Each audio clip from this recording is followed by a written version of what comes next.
Horror stories दो तरह की होती हैं। एक वो जो सुनने के बाद हमें डर लगता है और एक वो जो सुनने के बाद हमें अपने ही घर में पीछे मुड़कर देखने पर मजबूर कर देती हैं। आज की दास्तां किसी शहर की नहीं बल्कि यूपी के एक ऐसे छोटे से गांव की है जिसका नाम मैप पर ढूंढना मुश्किल है, और ये जगह है रामपुर। वहाँ एक ऐसी हवेली है जिसके दरवाजे पिछले 50 सालों से बंद हैं।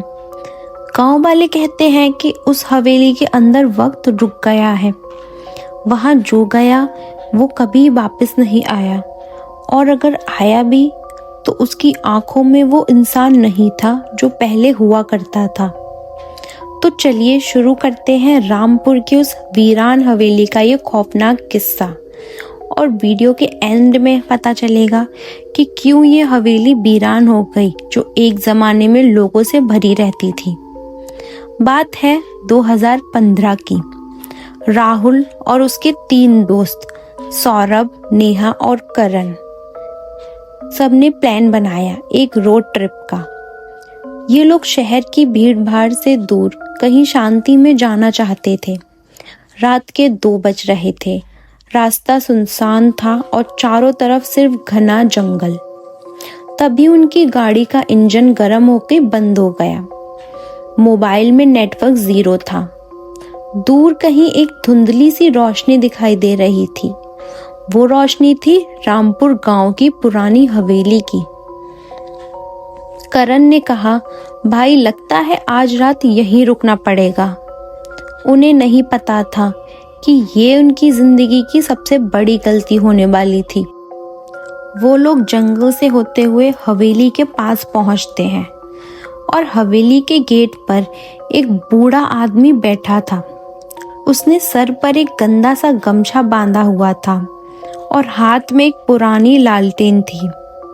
राहुल ने पूछा, काका क्या हम यहाँ एक रात रुक सकते हैं? हमारी गाड़ी खराब हो गई है। उस बूढ़े आदमी ने कोई जवाब नहीं दिया, बस धीरे से हवेली का भारी लोहे का दरवाजा खोला। जब वो अंदर जा रहे थे तो नेहा की नजर उस बूढ़े के नीचे वाले हिस्से पर पड़ी। उसके पैर नहीं थे। वो बूढ़ा इंसान जमीन से 2 इंच ऊपर तैर रहा था। नेहा चिल्लाने ही वाली थी कि तभी हवेली का दरवाजा जोर से बंद हो गया। अंदर का सन्नाटा और भी भयानक था। हवेली की दीवारों पर बड़े बड़े पिक्चर्स लगे हुए थे। हर तस्वीर में ठाकुर गजेंद्र सिंह की आंखें उन्हें घूर रही थीं। कहते हैं ठाकुर गजेंद्र सिंह कोई आम आदमी नहीं था। उसे मौत से बहुत डर लगता था, इसीलिए उसने काला जादू का सहारा लिया। उसने अपनी ही बेटी नंदिनी को हवेली की एक दीवार में जिंदा चुनवा दिया था ताकि वो अमर हो सके। नंदिनी की आत्मा आज भी उस हवेली में भटकती है, और हर साल ठाकुर को नया खून चाहिए होता है ताकि वो जिंदा रह सके। वो चारों दोस्त हवेली के अंदर तो चले गए थे, लेकिन वो इस बात से बिल्कुल अनजान थे कि अब उनके साथ क्या होने वाला है। उस चौकीदार ने उन्हें एक कमरा दिया जहां पे वो रात को रुक सके, लेकिन उन्हें उस हवेली की भयानक दीवारों को देखकर बिल्कुल नींद नहीं आ रही थी। रात के करीब 3 बज रहे थे। सौरभ को किचन से किसी के रोने की आवाज आई। वो उठा और बिना किसी को बताए वहां गया। उसने देखा कि एक खूबसूरत लड़की शादी के लाल जोड़े में फर्श पर बैठी रो रही है। जैसे ही सौरभ ने उसके कंधे पर हाथ रखा, वो लड़की पलटी। उसका चेहरा सड़ी हुई लाश जैसा था और उसकी आंखों में कीड़े चल रहे थे। वो नंदिनी थी। सौरभ चिल्लाने की कोशिश करता है, पर उसकी आवाज ही गायब हो जाती है। अगले ही पल ठाकुर गजेंद्र सिंह का साया बेसमेंट से निकलकर आया और उसने सौरभ को अपने काले हाथों से जकड़ लिया। सौरभ ने बहुत चिल्लाने की कोशिश की, लेकिन उसकी आवाज उसके दोस्तों तक नहीं पहुंच पाई। ठाकुर गजेंद्र सिंह को अपना अगला शिकार मिल चुका था, जिसका खून पीकर वो और अमर हो सकता था। ऊपर कमरे में राहुल और नेहा की आंख खुल जाती है तो उन्हें सौरभ कहीं नहीं मिलता। वो उसे ढूंढने नीचे गए। उन्हें हवेली के बेसमेंट का एक खुफिया रास्ता मिलता है। नीचे का टेम्परेचर इतना कम था कि उनके मुंह से धुआं निकलने लगा। वहां उन्होंने जो देखा वो देखकर उनका दिमाग सुन्न हो गया। वहां हजारों की तादाद में पुराने जूते और कपड़े पड़े थे। ये उन लोगों के थे जो पिछले 50 सालों में यहाँ गायब हुए थे। बीच में एक बड़ा सा हवन कुंड था, जिसमें से नीली आग निकल रही थी। सौरभ वहां एक बेड़ी से बंधा हुआ था और उसकी आंखें सफेद हो चुकी थी। ये नज़ारा देखकर दोनों के होश उड़ गए और उन्हें समझ आ गया कि ये कोई आम हवेली नहीं है और उन्होंने यहाँ आकर बहुत बड़ी गलती कर दी है। लेकिन अब वो सौरभ को वहां से छुड़ाकर उस हवेली से भागने का इंतजार देख रहे थे। ठाकुर की आवाज पूरे बेसमेंट में गूंजी। आज मुझे 4 नए शिकार मिले हैं। अब मैं फिर से अमर हो जाऊंगा। करण ने भागने की कोशिश की, लेकिन दीवारों से हाथ निकलने लगे और उन्हें पकड़ने लगे। नेहा ने देखा कि वही बिना पैरों वाला चौकीदार अब अपने असली रूप में आ गया है। वो ठाकुर का ही एक शैतानी हिस्सा था। राहुल ने एक पुरानी तलवार उठाई जो वहां पड़ी थी, शायद वही तलवार जिससे नंदिनी की बलि दी गई थी। उसने ठाकुर पर हमला किया, पर वो तो एक साया था। तलवार उसके आर पार निकल गई। तभी हवेली की दीवार फटी और नंदिनी की आत्मा बाहर आई। वो ठाकुर की तरफ बढ़ी।